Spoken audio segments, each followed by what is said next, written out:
नमस्कार, मी दादासाहेब नीळ स्वरांजली फास्ट न्यूजमध्ये आपले हार्दिक स्वागत. पतीच्या आत्महत्येनंतर 72 तासातच पत्नीने तेथेच घेतला गळफास. भगवाननगर झोपडपट्टीतील धक्कादायक घटना.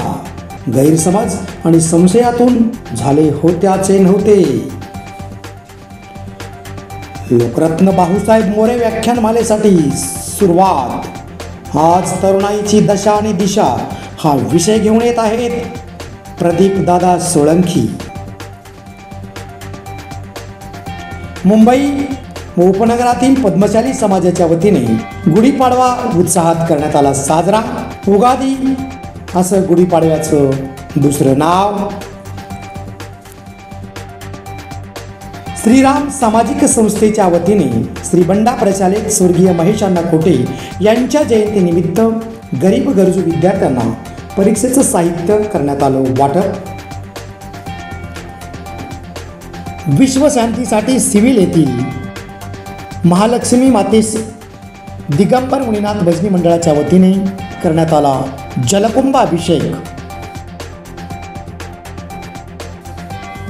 इतिहास संशोधक इंद्रजित सावंत धमकी प्रकरण आणि छत्रपती शिवरायांची बदनामी केल्याच्या प्रकरणी प्रशांत कोरटकराचा जामीन अर्ज न्यायालयाने फेटाळला. राज्यावर कर्जाचं ओझं. भाजप नेत्यांच्याच कारखान्यांना सगळं हाताने मदत. इतर कारखाने सोडले वाऱ्यावर.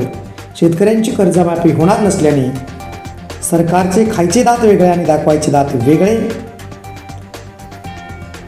महाराष्ट्रासह परराज्यातील भाविकांचं श्रद्धास्थान असलेले क्षेत्र वडवळ येथील नागनाथ महाराजांची यात्रा 12 एप्रिलपासून होणार सुरू.